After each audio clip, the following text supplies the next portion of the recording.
Hello everyone, I'm LeftClick, and today I am going to be teaching you how to play Hnefatafl, the game of Vikings. Now, when I say it's the game of Vikings, I mean that Hnefatafl was a variant of a Tafl game that was commonly played in Scandinavia around the time of the Viking Age.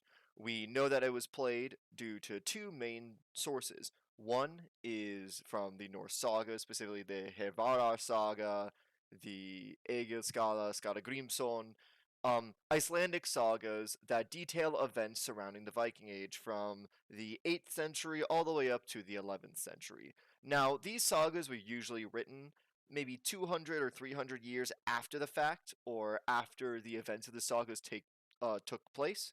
So you might have to take the information in these sagas with a grain of salt. But the other source of information we have about these Tafel games that makes us think that these sagas are telling the truth is archaeological evidence. There are several Norse burials that have game boards and game pieces buried with certain people. Archaeologists speculate that the reason that these game boards or pieces were buried as a grave good, which is very common in Scandinavia, was because they reflected a martial or strategic prowess of the person being buried. So you might find them in warrior graves, etc. Now, the setup might seem a bit strange for this game, and this is because it is reconstructed from what we know about Tafel games. There are no surviving examples of the rules of Hnefatafl specifically, but it can be reconstructed from other surviving Tafel games, specifically Tablut, which was played in the northern part of Norway by the people called the Sami. The Sami are different than the Germanic Norse people who lived in the southern parts of Norway, and they played a game very similar to this, albeit with a smaller board. And the rules of Tablut were written down around the 1700s, and then they were translated into English around the 1800s, and through some scholarly analysis and some retranslations, some reconstructed rule sets for Hnefatafl have been made. And these rule sets have been altered slightly to balance the game more, as if you tried to play it based on the rules of Tablut, it would be incredibly unbalanced. So some rules have been changed slightly, and so these are the rules that I'm going to be presenting here. Is the modern Hnefatafl that is supposedly the more balanced of the loadouts. Now, the arrangement of the board. You'll see that there are two main sides to play. There are the defenders with their king piece in the center, and there are the attackers. You will see that there are actually more attackers than defenders. There are, let's see, 12? I think there's 12. Yeah, there are 12 total defenders and 24 total attackers. However, you'll see that the attackers are only numbered 6 on each side of the board, whereas the defenders are all together um, in a group of 12 surrounding their king in the center. Now, the goal of the game is for the defenders to move their king to an edge of the board. So, if the defenders move their pieces and the king is able to escape to an edge of the board, the king wins. This is the most common or simple way to play Hnefatafl, and because of the way board games evolve, usually the simpler the move set, the easier to pick up, the earlier it would have developed. So that's what I'm basically going to be showing here. Now, the attacker's goal is to try and capture the king. Now, what do I mean by capture? Well, let's go into piece movement. So, most of the time, at least based on most variants I've seen, the attackers move first. So, each piece in the game is able to move an infinite number of squares vertically and horizontally, kind of like a rook in chess. So, you can move an attacker to this square, you can move an attacker to this square, all on their first turn. So, let's say I'm going to move an attacker here, right up against the defenders. Now, how the defenders take a piece, or how an attacker takes a piece, is if that piece is flanked. If there is a piece of the opposing team on either side of your piece. So, as you'll see, I'm going to move this piece over to this square, and since this piece right here, this attacker, is flanked, it is removed from the board. But an interesting rule to this is that if the attacker moves themselves in between into a flanking position, they are not taken. It is only on the attacker's initiative, well, it is only on the capturing piece's initiative that a piece can be taken. If a piece puts itself in a captured position, it does not count and it is effectively safe. However, I would deem this unwise since it only has one way to go, and if a piece, moves here, then you either have to move this piece to get it out of the way or send a piece to, be a sacrifice.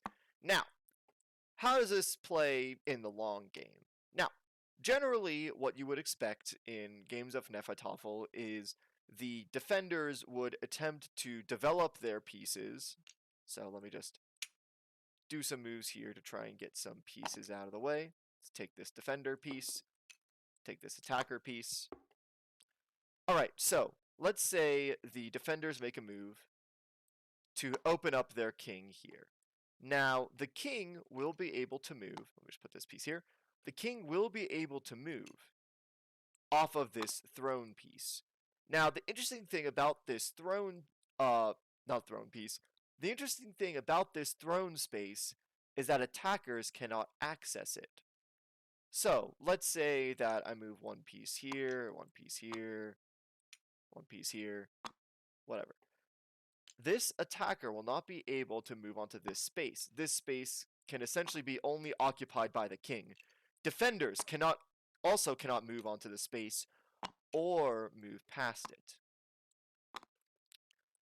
And depending on the variant you play, if a piece is stuck between an attacking piece or a piece that wants to capture it and this throne, it is captured since it is flanked against a hard surface, kind of like being put against a wall.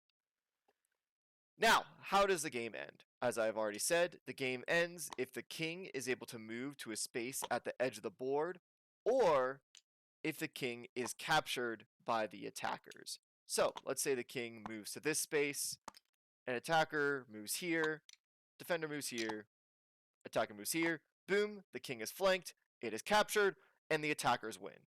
You might expect that this could lead the game to be unbalanced.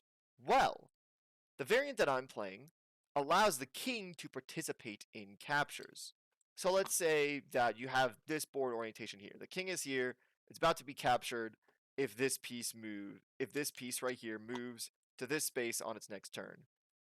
This defender piece can move to this space, and it and the king can capture this attacker piece, leaving it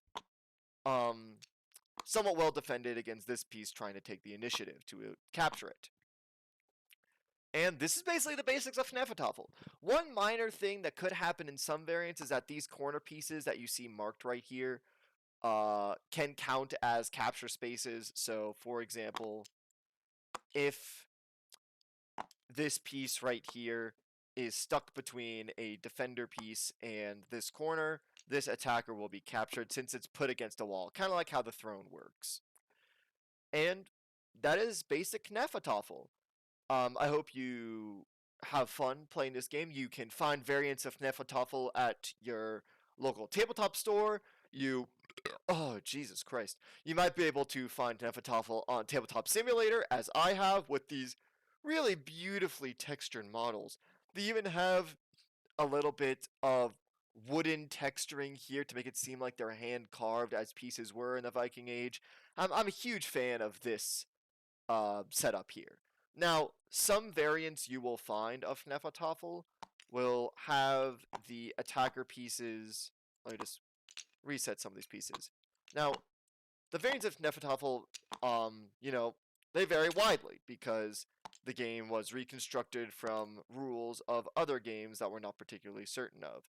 So, as you can imagine, the orientation of pieces changes. So, for example, you might have some rules variants where the attacker pieces aren't set up here. This orientation here is inspired by the rules of tablut, which is a little bit better recorded.